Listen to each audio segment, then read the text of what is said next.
There's a lot riding on the success of Suicide Squad. For many, the DC Cinematic Universe hasn't exactly been sticking its landings, in particular Batman v Superman. Yes, that movie is beloved by some, but at the same time, there are some very strange, creative choices in that film.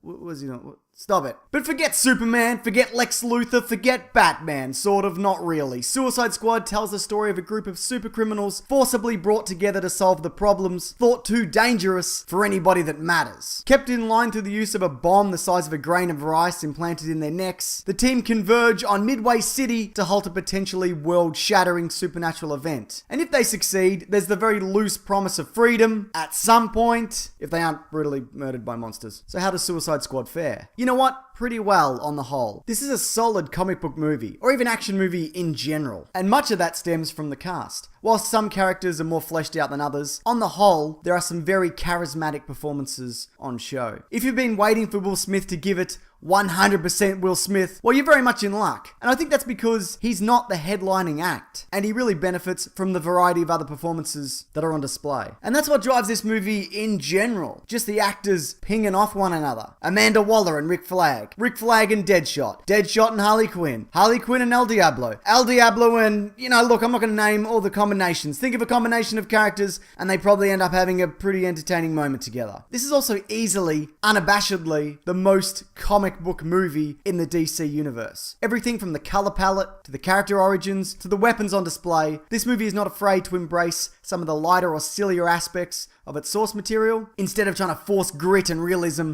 upon every character. There's fun to be had with, a drunk Australian who for some reason uses boomerangs as his weapon of choice, or a sociopathic clown who's in love with a different sociopathic clown, and the movie was smart to explore that. That being said, it does feel very grounded in terms of this grimy, abandoned city the majority of the movie takes place in, and mostly at street level. There isn't going to be your Superman swooping in from above to rescue citizens, so instead we get a lot of close quarters, brutal combat with a variety of melee weapons and the shooting of monsters at point blank range. This movie though, it is not without its faults. Though the characters are fun to watch, I didn't believe the sudden conscience that some of them grew as the movie progressed. For certain squad members, it absolutely works. In particular El Diablo, but for others, maybe not so much. There's a couple of them that you wouldn't believe would make any kind of sacrifice for the greater good. And this handbrake turn change of heart that we get really only seems to be in place to kind of bustle the story along. As for the Joker, if I'm honest, he's a bit disappointing in terms of how much involvement he has in the film at least. Jared Leto, he gives it his all, but I don't think he's given enough screen time to make the kind of impact that I was hoping to see. I almost want to say that his involvement is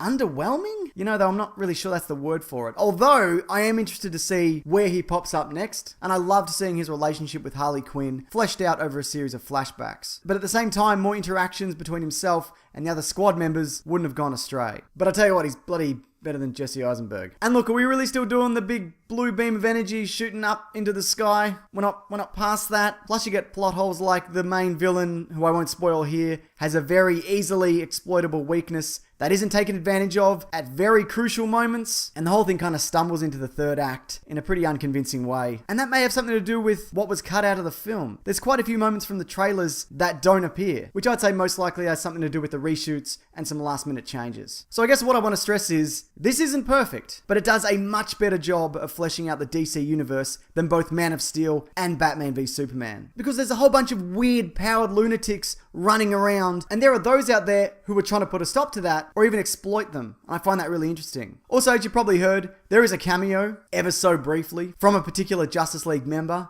and that person looks fantastic. I'm not talking about Batman either, who we see bits and pieces of, but yeah, look, he's also great. Ben Affleck has really inhabited the role, even if some of the characterizations in the last movie were a little wonky. All in all, is this the best movie in the DC Cinematic Universe? Yeah, you know what? I'd say so. It probably is. And it really is the characters and the performances that help this movie out, so much so that a lot of the flaws can be overlooked. I think the lesson here is DC should continue to get a variety of different filmmakers involved in these projects, which is what they seem to be lining up. And at the same time, it doesn't hurt to lean a little heavier on the source material. I'm giving this movie all the things I said prior to this in my review of both the positive and negative aspects of this film out of 100. This is out of 100. Also, I don't know if you noticed, but there are 5 Easter eggs related to the Dark Knight trilogy that I've peppered throughout this video. If you find some of them, you can, leave them in the comments if you want. But I'd love to know your thoughts in general on Suicide Squad. And if perhaps you're watching this before you've seen it, what do you think is the best DC film ever made out of all of them? And if you're keen, over the next week, I've got a bunch of videos relating to this movie incoming. If you're a subscriber, you can turn on notifications to get those. And this Monday on my podcast, The Weekly Planet, we're talking this movie in depth. Spoiler heavy. Get into it. You don't have to, but if you want to,